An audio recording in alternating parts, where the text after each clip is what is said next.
Assalamualaikum everyone. I am Thamid. This is my presentation on polymerization and structures of polymer. So what are polymers? Polymers are enormous structure that are connected by numerous repeating units of monomer end to end in an enormous chain. They are found naturally or they can be synthesized, and they are really important in our daily day-to-day life. Even though we don't realize this, but in our everyday life polymers are greatly used. So what is polymerization? The process in which a polymer is formed by small molecules which are called monomer, which combine chemically to form a large and complex molecule, is known as polymers. Polymers can be there are two types of polymerization: additional polymerization and condensation polymerization. Before we go into that, we need to understand what is monomers and polymers. Monomers are the basic of polymers because they are the small molecules, simple molecules. They are chemically linked together in a chain or in a complicated configuration to form polymers. Monomers represent the building block of all polymers.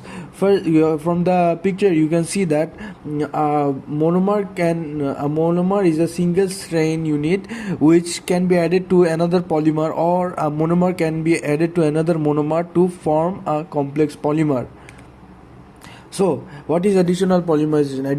Additional polymerization is the chemical process in which unsaturated monomers containing double or triple bond are combined to form very long polymer chain without elimination of the byproduct.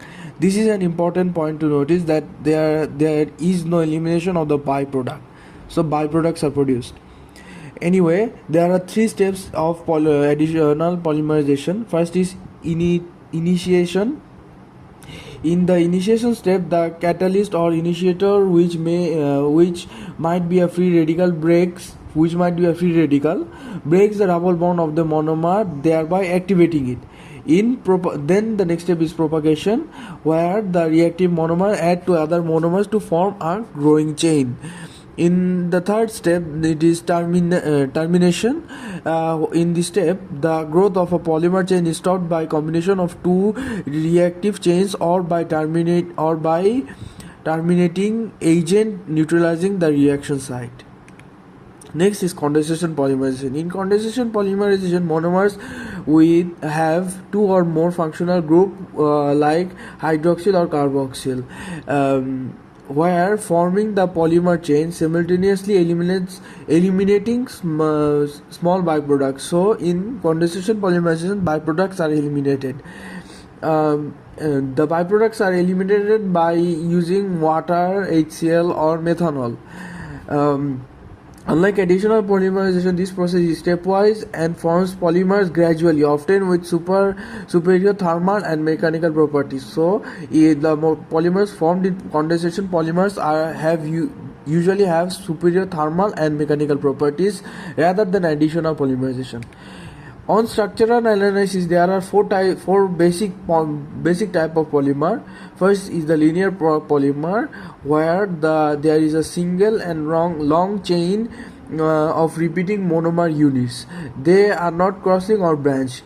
Since they can be packed together, as a result they have high crystallinity, strength and density.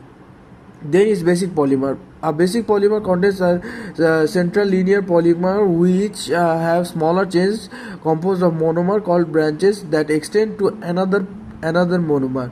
The branches are composed of same monomer as the main chain or different one. There are branches, so it reduces the capacity of the chains to come close together. So the density and crystallinity are lower than linear polymers.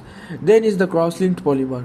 A cross-linked polymer is one in which the polymer chains are connected to one another by covalent bond in a three-dimensional network structure. These polymers are usually very durable, high heat resistant and less soluble in solvents. Then is the network polymer. The network polymer is a polymer in which three-dimensional structure is made through extensive cross-link between polymers chains. The polymer chains are interconnected at covalent bond.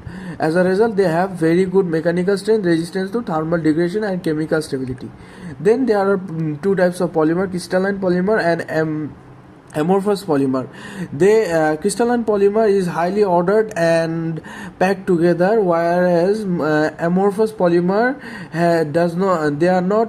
They are randomly ordered and they coil together. The crystalline polymer are usually rigid and have very high tensile strength and sharp melting point, and they are not clear. Whereas amorphous polymer are clear and transparent while having a softer range instead of while having a softer strength and low tensile strength and a sharp and low melting point. Then there are molecular factors that can affect polymer structures, such as molecular weight, chain branching, cross-linking, monomer structures, and copolymers. There are also other ones. I have just mentioned a few of them. Then there are environmental factors that can affect polymer structures, such as temperature, pressure, chemical exposure, moisture, mechanical stress, oxygen, and ozone. Similarly, there are others, but I haven't mentioned them.